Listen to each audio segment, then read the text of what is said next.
নীলফামারী শহর থেকে প্রায় ৩০ কিলোমিটার দূরে অবস্থিত জলঢাকা উপজেলা। রাস্তার দুধারে ঢেউ খেলানো ধানক্ষেত, বিস্তীর্ণ ফসলের মাঠ। সবুজের বুক চিরে আমরা এগিয়ে চলছি জলঢাকার গোলমুন্ডা বাজারের দিকে। গন্তব্য হোটেল গোলমুন্ডা।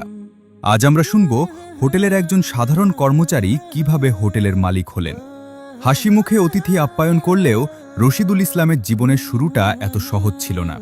ছোটবেলা থেকে অভাব ছিল অনিশ্চয়তা। তবুও ভেঙে পড়েননি তিনি।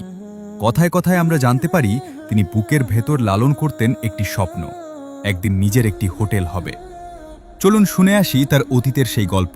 যখন আমার ভাই হোটেল দিল, ওদের সাথে মিশিয়ে আমি কাজ শিখছি। যেটা আমার হোটেলে কাজ করে যেটা পাইতাম, যে সংসার করতে টান আসতো, সংসার অভাব আসতো। গল্পের ফাঁকে ফাঁকে আমাদের চোখ পড়ে সাজিয়ে রাখা বাহারি সব খাবারের ওপর। গরম সিঙাড়া, মচমচে পেঁয়াজু, সমুচা, খুরমা আর নানা রকম মিষ্টি। খাবারের প্রতিটি আয়োজনে যেন মিশে আছে তার পরিশ্রম আর ভালোবাসা। একসময় নিজের কষ্ট আর স্বপ্নের কথা তুলে ধরেন আজ সুন্না ফাউন্ডেশনের স্থানীয় স্বেচ্ছাসেবকদের কাছে। স্বেচ্ছাসেবকদের পরামর্শে আজ সুন্না ফাউন্ডেশনের দক্ষতাভিত্তিক উদ্যোক্তা তৈরি প্রকল্পে তিনি একটি হোটেলের জন্য আবেদন করেন। যাচাই বাছাই শেষে গৃহীত হয় তার আবেদন। ফার্নন্দে আছে 70,000 টাকা পাচ্ছি। প্রথমত পাচ্ছি 50,000, দিয়া হাড়ি পাতিল এলা জাল আবদ্ধ জিনিস সব কিনছি।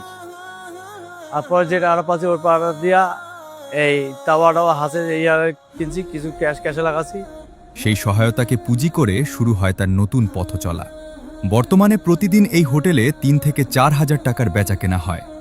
আগে তো হোটেলে কাজ করতাম, এখন নিজে হোটেল দিয়া দিনকাল ভালো যাচ্ছে, চলাফেরা ভালোভাবে করতেছি, আলহামদুলিল্লাহ ভালো আছে। এভাবেই রফিকুল ইসলামের পরিবারের মতো হাজারো অসহায় পরিবার সচ্ছলতার আলো খুঁজে পাচ্ছে আজ সুন্না ফাউন্ডেশনের বিভিন্ন সেবামূলক উদ্যোগের মাধ্যমে। আজ সুন্নাহ ফাউন্ডেশন, উম্মার স্বার্থে সুন্নাহর সাথে।